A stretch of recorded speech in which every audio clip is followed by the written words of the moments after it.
to my attention in the past 8 hours that everything we sort of saw unfold on what I thought was a fake reality show where I didn't need to worry about the validity of my relationship was in fact laced in a lot of truth. I've always told myself I'm a lesbian, but I think being here, I realized, oh no, I'm not lesbian. So, remember when JoJo Siwa said she was in love on Big Brother and even planned a future with her girlfriend? Well, turns out she was also cuddling up with a whole other man behind the scenes. Yeah, this just got wild. Let's talk about JoJo's latest messy relationship drama, and spoiler alert, it's not a... So JoJo went on Big Brother with her girlfriend Kath, proudly telling everyone she was finally with someone who respected her boundaries and made her feel safe. She literally said Kath was the one and that they were talking about marriage and kids. But behind the scenes, JoJo was cozying up to a straight British guy named Chris Hughes. Chris later revealed in an interview that he and JoJo cuddled during the show and even hinted that something romantic was starting between them. He said there was a real connection, and yep, the internet lost its mind. Now here's where things get seriously shady. Once JoJo left the Big Brother house, she did a whole media tour talking about how her girlfriend Cath had blindsided her with a breakup. She even told a podcast she was so hurt, she offered to downgrade her business class ticket just so they could fly home together. Like, girl, what? But people quickly started putting the pieces together, like how Kath had to sit next to JoJo's mom on the flight while JoJo and Chris were all over each other at the airport. Fans began calling JoJo out, accusing her of emotional cheating and gaslighting. Because you can't say you were blindsided when you were literally cuddling another person while claiming to be in love with your girlfriend. To make matters worse, JoJo went on multiple podcasts and made her ex-girlfriend look like the bad guy. She talked about how hard it is to date her, how her feelings are too intense, and how she struggles to be in a relationship. She said Kath broke up with her for loving her too much. What even is that? Meanwhile, Kath's been silent. No interviews, no drama, just quietly unfollowing JoJo on Instagram. That silence? Loud. What's up? Nothing. Tell me. No, nothing.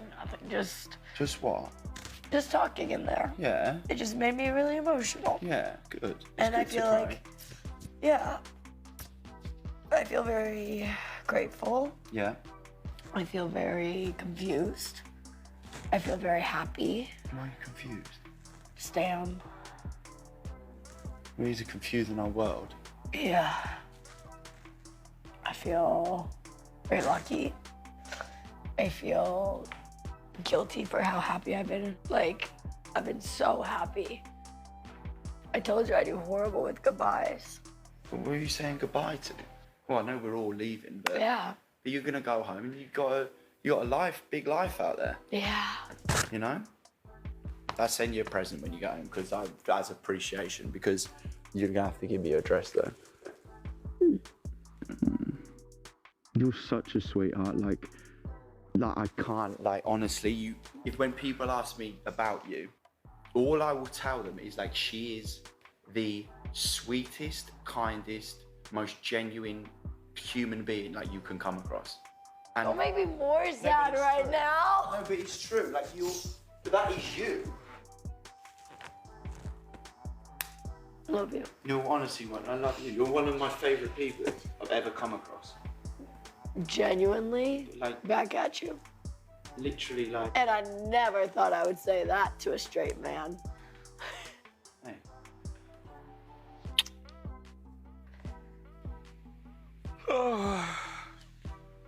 You sure you're alright? I've been better. What's up? Tell me. Give me 48 hours. Love you. Appreciate you. You're a special one. Platonic right now, but JoJo, would you like it to be romantic? Ben. I mean, he's a gorgeous boy. So are you, Ben. He's a gorgeous boy, you're a gorgeous boy, you're a gorgeous girl. Look, he's a great guy. It is platonic. We have a lot of fun together. Life is life, and I don't know any future of anything. But I'm really grateful for our dynamic that we have and our bond that we have, and whatever life does, life will do. Yeah, it's that age-old Harry met Sally thing, isn't it? That's what it is. Now fans are connecting the dots and saying this isn't the first time JoJo's acted like this. A lot of people feel like she paints herself as the victim every time a breakup happens. Others are calling it manipulative. And some are even pointing out that JoJo might just be using relationships for attention, especially when she has music to promote. You said that you learned a lot about yourself throughout this process. What was the first thing that kind of triggered a realization? Oh man. Ooh, it's actually kind of hard to answer because I don't necessarily know the first, but I remember early on. I'll just share. I remember looking at my photo, and because everyone was looking at their photo, and Jack had his partner, Chris had his dog, Mickey had his dogs, Chesney had his family. Everyone had their photo, and I had mine as well. And it was a group photo with a load of people in it. But I remember looking at it and just thinking, I wasn't happy this day. And I remembered why I wasn't happy this day. And now I'm here looking at this photo, realizing there is not a single reason that I should not have been happy this day. I'm with my family in Disney World, and it's Christmas. And that kind of made me honestly not be able to. There's actually a shot. I've seen it online. I don't know if it's in the episode or was the live stream, but it's on the last or second to last day, and it's me staring at the photo, and you can just see in my eyes something's wrong. But this realization started on the first day or the second day. Maybe the second day.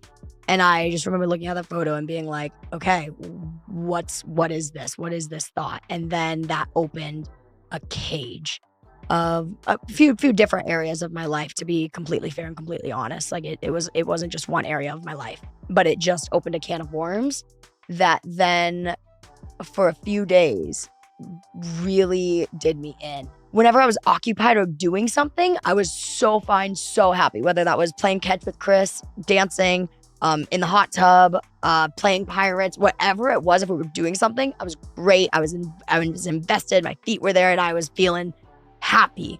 The second that I had a time to think, and I remember I would just go sit on the bike and I would just think, my brain just started to run with so many things that I have been okay with, I have tolerated that nobody should. And it put a lot of things into perspective for me. And then at the end, those things got validated very quickly. I don't know, it was hard. It was hard to have those realizations and not be able to talk them through with anybody, because obviously I know that I'm in a very, very public place. And if I start talking about things, that's going to be something that goes on then outside that's out of my control. And I don't want that. I don't want to do that to anybody. But I'm also realizing that I'm in here having these realizations, and I super had to internalize it. And I think it was actually the best thing for me, because I had to formulate my own thoughts for the first time. I didn't have my friends, didn't have my family to help me formulate my thoughts. It was purely me. And it's such a weird concept, because you formulate your thoughts without even knowing it with other people's opinions. You put an outfit on in the morning, okay? And you go, and forgive me if this is wrong, but you're a girl, so I'm assuming this is gonna be right. You put an outfit on in the morning, you go see Nick, right? You say, good morning, babe. If he gives you a little bit of a different look, are you ever it's my outfit or it's my hair? And you, I'm you think I'm ugly. Yeah, so you hate me. Yeah. So you think I'm ugly, you hate me. You want a divorce. You want a divorce. We have split custody of the child. You go there. And it's those little things that I had to live without, but then also those big things that I then had to live without. And it was hard. It was difficult, but I think it was the best thing that could have happened for me in there. Looking at that photo, what did you come to the conclusion of that? Why weren't you happy? Look, I'll say this. I will say this. Out of respect for another human in the situation, they have asked to not speak about it, for me to not speak about them. And I told them, I said, look, that's going to make me seem like I am avoidant of the situation. I'm not avoidant of the situation. Obviously, a lot of people think that Chris has something to do with it. Chris does not have absolutely anything to do with it. Chris and I are friends. We have a very, very great friendship. It's a very strange, you are meant to be in my life. We have a very special bond. It's genuinely unlike any friendship bond I've ever created. But my situations are completely unrelated. And that kind of got misconstrued. And that's hard because, it's kind of feeding a false narrative. Are we talking about Cath? Yeah. And I obviously want you to be able to respect them and their wishes. But I'm just a little confused because they have been very outspoken in public, which they have a right to do. They're in a public relationship. Exactly. But it's more you know, to your point, you know, there was a lot of people making a lot of assumptions and speculations about like your relationship with Chris. Yes. And we can get into your comments about like, I don't think I'm a lesbian anymore and things like that. But oh, I knew coming on the Vial Files, I was going to get into it all. It's like, because I'm coming to the Vial Files, which is like hard pressing anyways, but then it's also with my best friend, so it's going to be even worse. Like, we also just like want the tea. Yeah. We also just want to know what's going on. And also Nick's like older brother vibes, like JoJo. Well, I mean, it's, you know, they, again, I'm happy like to talk about it. It's like, it's not, you know, look, you can't go on a video and share your side of the story and speak your piece and then go, please don't say keep your name out of my mouth. Well, and look, keep my name out of your mouth. You know, it's like, okay. Yeah. And that's kind of exactly what happened. So they said I broke up with them at the rap party. That's not entirely the story. The story, you know, goes, they had mentioned to production they did not want to come to the rap party. And I said, all good. I'm going to go to the rap party. Were they invited? Yeah, of course. But it's not their environment. And that's so fine. It's so fine. Like, whatever.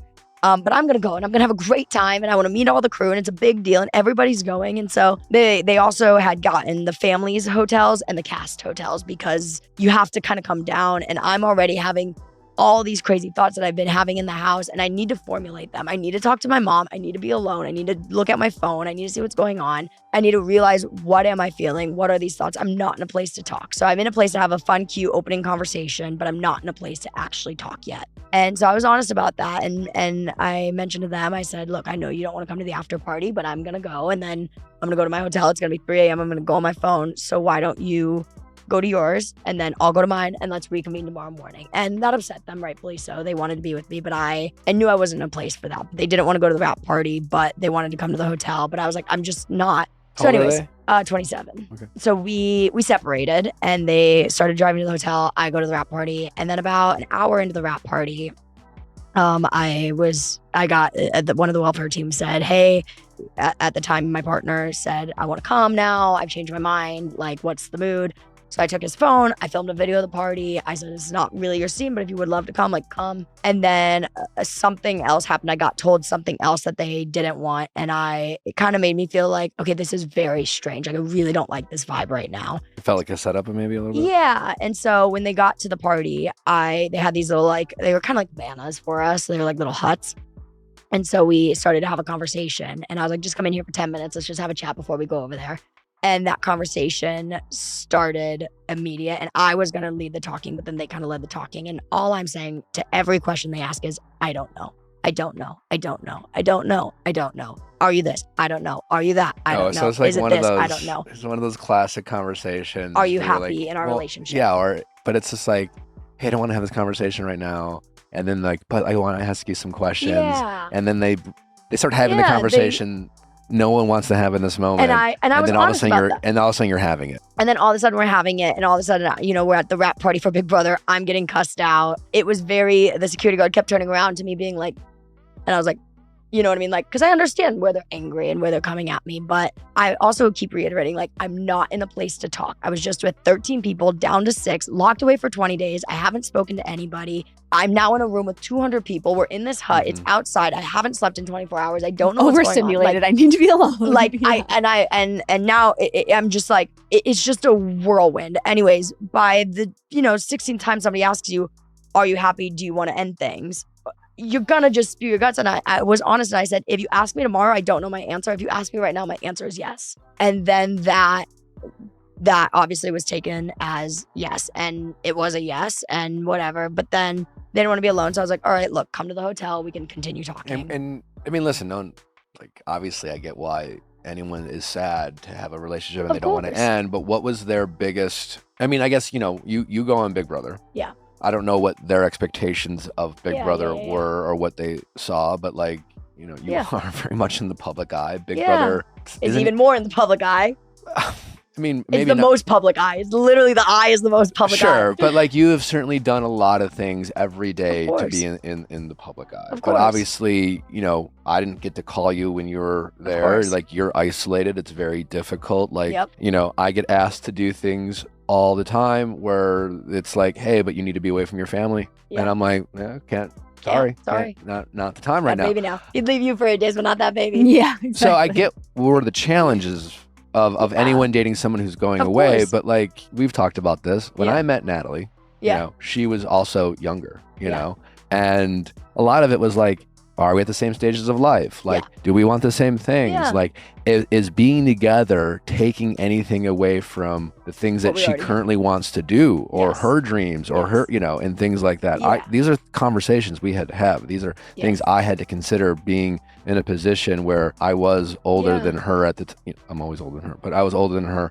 And you know what I'm saying? And so what was their expectation about like what this experience would be for you? And you mean like prior to going in? Prior to going in, and I get, well, you know, they probably watched it the whole time, but like, you know, a lot of the speculation around you and Chris was just like, again, just people like, at no time am I watching you and Chris and wondering like if you're seriously having a thing with this guy, or if you know, like I know who you are. You know, you know, it was all like, the internet's having a buzz, and the internet's having a heyday.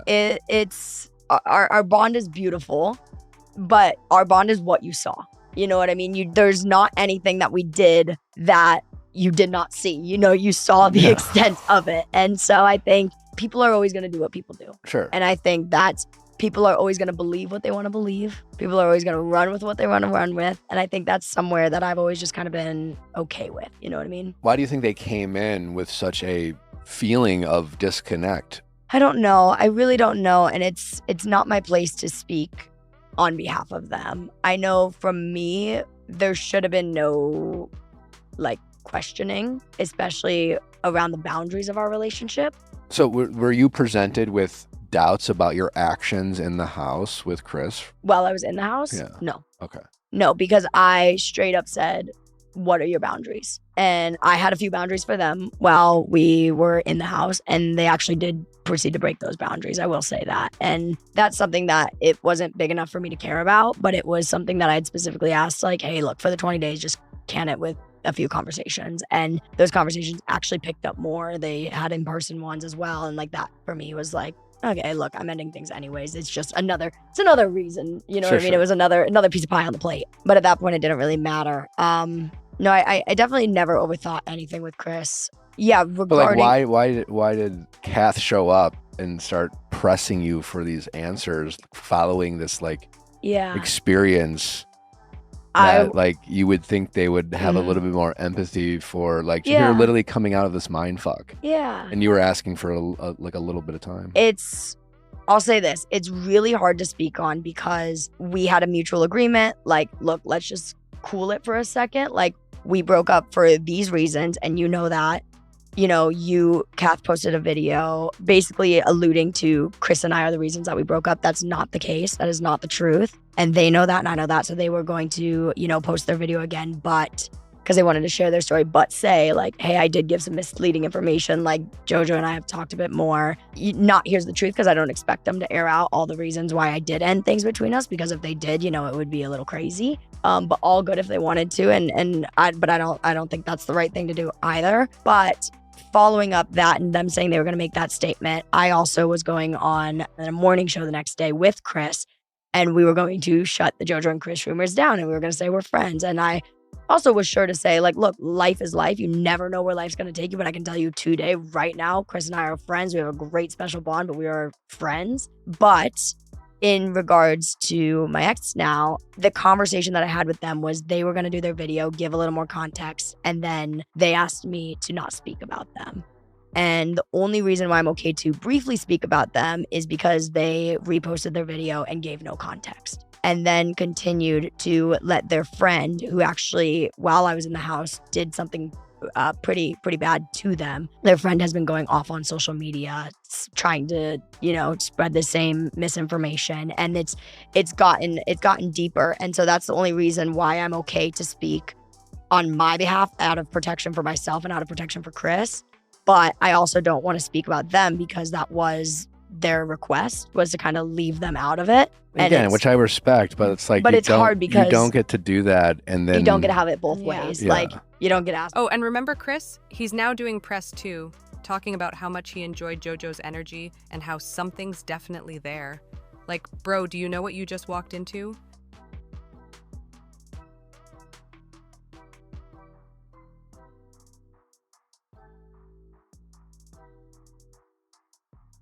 for a business class flight home and then do that. You know what I mean? Like, it's like, Or just when I already got to a plane ticket home, you know what I mean? Like, it's, I don't know. There's just a lot of business class.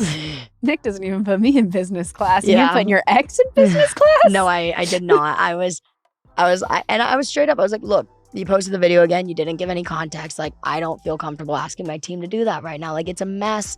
And we had a long talk about it not being a mess anymore. And it's a mess. And I think that there's just so much misinformation out there that would not be the right thing to do right now. Like, were you just as shocked as like the rest of us to see their video? Yeah. Okay. Yeah. Absolutely was. I was on the phone with my mom and I saw it on Instagram first and it was, cut off. So I was like, oh, the full version must be on TikTok. And then I saw the full 13-minute version and I was like, oh, I'll be genuine. I did not watch 13 it. minutes is 13 minutes is forever. I did not watch it. I did not watch it. That's a movie. It's a movie. It's honestly, I have gotten from an ex a 47-minute audio message before. That takes the cake. Yeah. Because that was actually, it was a typed out message that you could hear them flipping the page, reading it off to me. So the 47 script, that was actually a TV show. I'm ready to see a book about a relationship, but please don't talk about it. No, literally. But yeah, I was definitely just as shocked. But I understand wanting to share your truth. And that is the exact thing that I told my ex. I said, look, if you would like to share what happened, if you would like to share how it happened, that's totally fine. It's your story. It's your life. Please do not lead to the false narrative that's already out there that we are now going to say, hey, look, guys, like, yes, we're very close. We have a beautiful bond. We're meant to be in each other's lives. But like, can it with these for a second? Like, well, because it's like, well, one, it's not true or accurate. And it's just like, again, like, it's also just kind of going against your literal whole identity. Well, and then it's painting a narrative. There's so many reasons why my breakup happened. Yeah. Christopher is not one of them. And I mean, look, and I actually told this to Kath, I was like, maybe it would be easier if he was. But, you know what I mean? Like, he is not one of them. So if you're going to share the story, share the story. Well, that's kind of my point. It's just like, it's not an accident. And there's an implication the way they led with it to suggest it again, like this thing that's not real. Yes. I mean, your friendship is real. Yeah, very. But the romantic side of the speculation was just like, again, goes not only like not true, it goes against your identity, but it also like, it paints this picture of like infidelity, kind of like, that speculation of like, again, paints you as a villain, paints you as like this, and leaning into like an international narrative. Exactly. And it's like, that's where it's like, I understand. Chris and I are very tight. We have this very beautiful bond, this very beautiful connection, but don't paint it out to look like I cheated on you with him, because I did not. And that is, I will nail my feet into the ground and I will stand on that ground. I did not, I would not, and I have not. So to sum it up, JoJo told the world she was in love, was planning a future, then cuddled another guy, got dumped, and now says she's the one who got hurt. It's giving red flags. Whether this was emotional cheating, gaslighting, or just a messy breakup with cameras everywhere, one thing's clear. JoJo Siwa's love life is turning into a reality show of its own. What do you think? Is JoJo in the wrong, or are people being too harsh on her? Let me know in the comments.